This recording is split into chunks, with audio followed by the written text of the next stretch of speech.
আসসালামু আলাইকুম রহমতুল্লাহ বারাকাতু। দেখেন কত সুন্দর পরিচ্ছন্ন একটা এনভায়রনমেন্ট, কত পরিচ্ছন্ন একটি স্থান। এটি হচ্ছে কবরস্থান।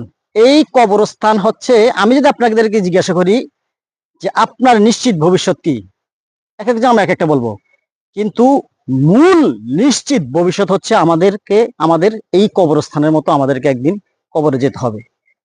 কারণ এখানে আমরা যাব চিরদিনের জন্য, আর দুনিয়াতে যখন আমরা আছি এটা হলো অল্প সময়ের জন্য।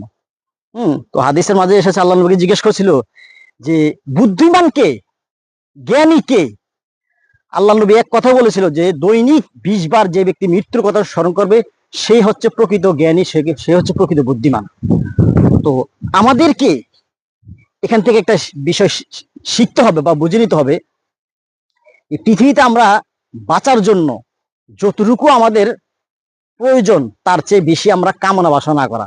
আপনি যত আপনার চাহিদা প্রয়োজন এরকম ছোট সংক্ষিপ্ত বা এরকম কমিয়ে আনবেন, ততই দেখবেন আপনার জীবন এরকম সুন্দর পরিচ্ছন্ন এবং সাজানো গোছানো হচ্ছে। তাই আমরা এই নিশ্চিত ভবিষ্যতের জন্য এই রাইট নাও থেকে প্রস্তুতি নিই। সবচেয়ে বেশি প্রায়োরিটি দিবেন রসুলের আদর্শ। আপনি যদি আপনার মাঝে, আপনার পরিবারের মাঝে, দেশে, সমাজে, সর্বস্তরে রসুলের আদর্শকে আপনার বুকে লালন পালন করতে পারেন, তাহলে আপনার এই নিশ্চিত ভবিষ্যৎ কি সুন্দর হবে।